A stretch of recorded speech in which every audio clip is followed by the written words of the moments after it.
तुर्किया में पाकिस्तान और अफगान तालिबान के दरमियान मुज़ाकरात जारी हैं, लेकिन इन मुज़ाकरात का अभी तक कोई नतीजा नहीं निकल सका। इनका नतीजा क्यों नहीं निकल सका? इन मुज़ाकरात में क्या बात हो रही है और आगे क्या हो सकता है? आमिर रज़ा मेरे साथ मौजूद है, उनसे बात करते हैं। आमिर भाई, दोहा में मुज़ाकरात हुए, तुर्किया तक चले गए, वहाँ पे मुज़ाकरात हो रहे हैं, लेकिन अभी तक कोई नतीजा नहीं निकल सका। इसकी क्या वजह है और आगे क्या होगा?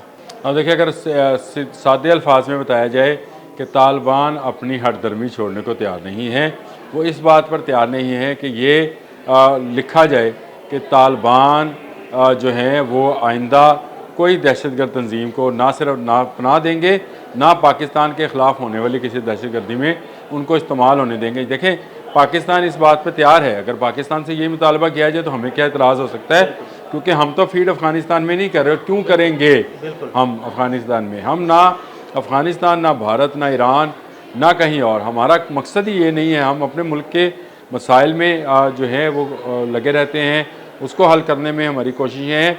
हम दहशतगर्दी का शिकार सबसे बड़ा मुल्क हैं दुनिया भर में। हज़ारों जानें सिर्फ पाकिस्तानियों ने दहशतगर्दी के नाम पर गंवाई है। ये मुज़ाकरात चाहे दोहा हुए, इस्तांबुल में 2 रोज़ा मुज़ाकरात थे, जिनमें मैंने आपको बताया था कि 16 घंटे जारी रहे मुज़ाकरात, नतीजा कुछ नहीं। कल भी 9 घंटे मुज़ाकरात जारी रहे, नतीजा सिफर है। और इसकी वजह ये है, आपने यही सवाल किया है कि इसकी वजह क्या है, तो इसकी बुनियादी वजह यह है कि भारत इसके पीछे है।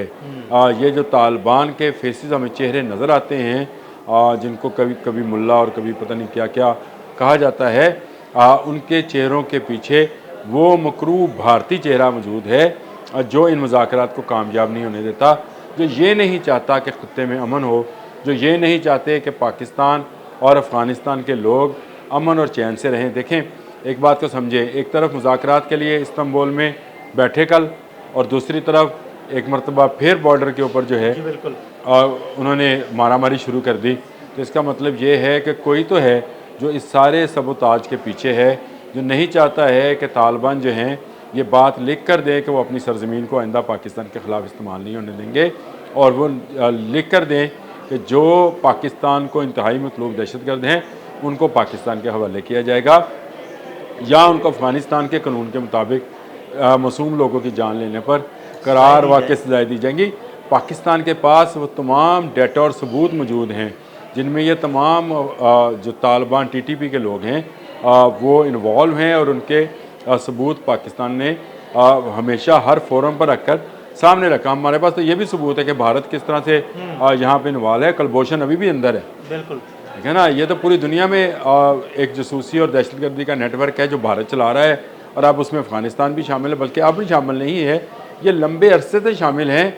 हमारी नज़र इस तरफ नहीं गई थी। हम ये समझे कि इनके साथ बॉर्डर नहीं है तो अफ़गान नहीं है, लेकिन अब मुज़ाकरात में ये बात खुलकर सामने आ गई, जब ख्वाजा आसिफ ने भी कहा कि ये बार बार टेलीफोन करते हैं और अहकामात लेते हैं, इसलिए ये अभी तक किसी नतीजे पर नहीं पहुँचे, और अगर ये किसी नतीजे पर ना पहुँचे तो इसका अंजाम भयानक होगा। आज फिर दोबारा मुज़ाकरात हैं। हम दुआगो हैं कि अफ़गानियों को समझ आए।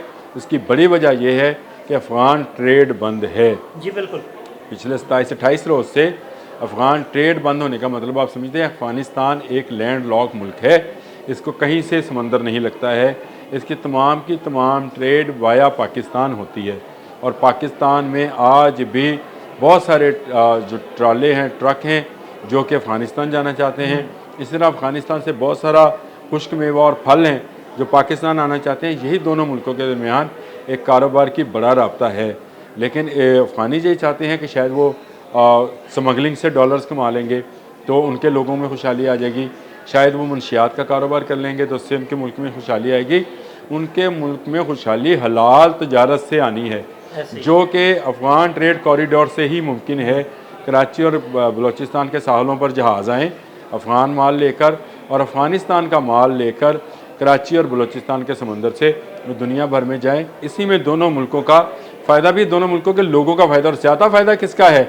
ज़्यादा फ़ायदा अफ़गानिस्तान का है, क्योंकि अफ़गानिस्तान आज भी पंजाब की फूड बास्केट इस्तेमाल करता है, यानी गंदम, चावल, चना, ये बड़ी मकदार में जो अफ़गानिस्तान में जाता है वो पाकिस्तान से जाता है। इवन चीनी भी, खादें भी, ये बहुत सारी वो ऐसा ज़रूरी सामान है जो कि सिर्फ पाकिस्तान उनको मुहैया करता है।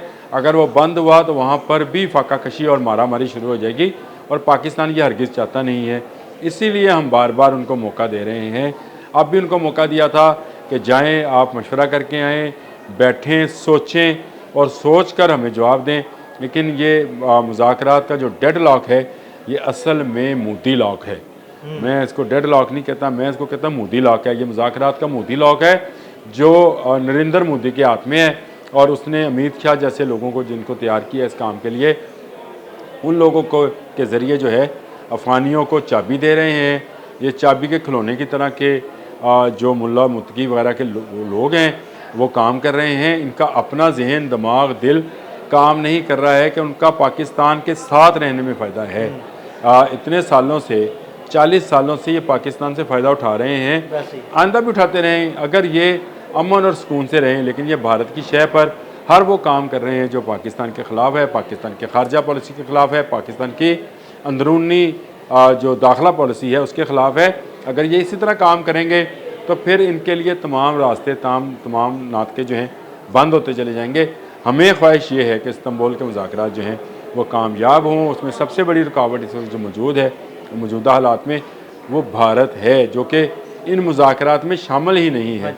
लेकिन क्योंकि अफ़गान तालिबान उनसे डायरेक्टली इंस्ट्रक्शंस ले रहे हैं, मोदी लॉक लगा दिया उन्होंने मुज़ाकरात को, ये उनके लिए बहुत बड़े नुकसान का पेशेमा हो सकता है। और यही बात उनको बारहा समझाई जा रही है। हमारी वजारत दिफा जो है यही बात बार बार करती है कि वो अपने अंजाम को सोचें। इस बात को मत सोचें कि भारत इस वक्त उनको मामूली छोटी सी रकम देकर। आमिर भाई, ये अफ़गान तालिबान जो ये सब कुछ कर रहे हैं, इनका अपना तो नुकसान है इस सब सारे मामले में, लेकिन सबसे ज़्यादा सफ़र जो है ना अफ़गान अवाम करेंगे।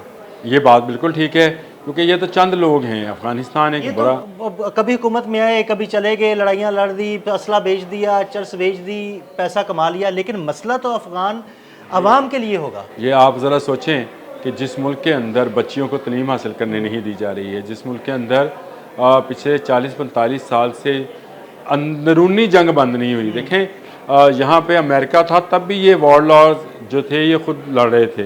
हाँ, रशिया था तब भी ये आपस में भी लड़ रहे थे। इनकी वादियाँ, मुख्तलिफ वादियों में इनकी अपनी झड़पें थी। आज भी इनका यही हाल है। और ये इनको अगर कहीं से ठंडी हवा आती थी तो वो पाकिस्तान था।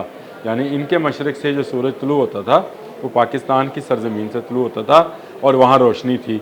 अब ये उस सूरज को ही बंद करना चाहते हैं, तो इनकी ज़िंदगी में रोशनी कैसे रहेगी? आप ज़रा सोचें, वहाँ के अवाम की ज़हनी हालत इस वक्त क्या होगी, जिनकी सारी की सारी ट्रेड जो है, जिसमें मुझे ज़्यादा दुख इस बात का है कि इसमें ज़्यादातर आइटम्स ऐसी हैं जो फूड से मुतल्लिका हैं। क्योंकि अफ़गानिस्तान में ऐसी चीज़ें पैदा नहीं होती हैं, ना अफ़गानिस्तान में फूड पैदा होता है, और जो थोड़ी बहुत कल्टिवेशन है, ना वहाँ खाद है जी, ना वहाँ चीनी के कारखाने इस तरह से हैं जो थे वो जंग के दिनों में तबाह हो चुके हैं। तो उनके तो तमाम की तमाम खुराक यहाँ से जा रही थी। अल्लाह राज़िक है, लेकिन ये रास्ता वो ख़ुद बंद कर रहे हैं। 27 रोज़ से ये बॉर्डर, ये corridor trade, Afghan trade corridor है, ये बंद है, और इसका ज़्यादा नुकसान अफ़गानियों का है। ये वही पैसा है जो अफ़गानी दूसरे मुल्कों से चीज़ें लाते थे और बेचते थे, फिर अपने मुल्क से जो चीज़ें थी, खुश्क मेवा है, अद्वियात हैं, बहुत सारे प्रोडक्ट्स उनकी अपनी भी हैं, वो भी बाहर जाती थी। ये सारी की सारी ट्रेड सिर्फ पाकिस्तान के रास्ते होती थी। ये बंद है। जब तक ये मुज़ाकरात में से मोदी लॉक नहीं तोड़ेंगे, बाहर नहीं निकलेंगे, उस वक़्त तक इन मुज़ाकरात के कामयाब होने का हमें तो ख्वाहिश है, इम्कान नज़र नहीं आता। बहुत शुक्रिया आमिर भाई जी। बिल्कुल, आमिर रज़ा ने बड़ी तफसील के साथ पाक अफ़गान मुज़ाकरात के बारे में आपको बताया, और ये भी बताया कि ये मुज़ाकरात कामयाब क्यों नहीं हो रहे। अदील अहमद और आमिर रज़ा को इजाज़त दीजिएगा। अल्लाह हाफ़िज़।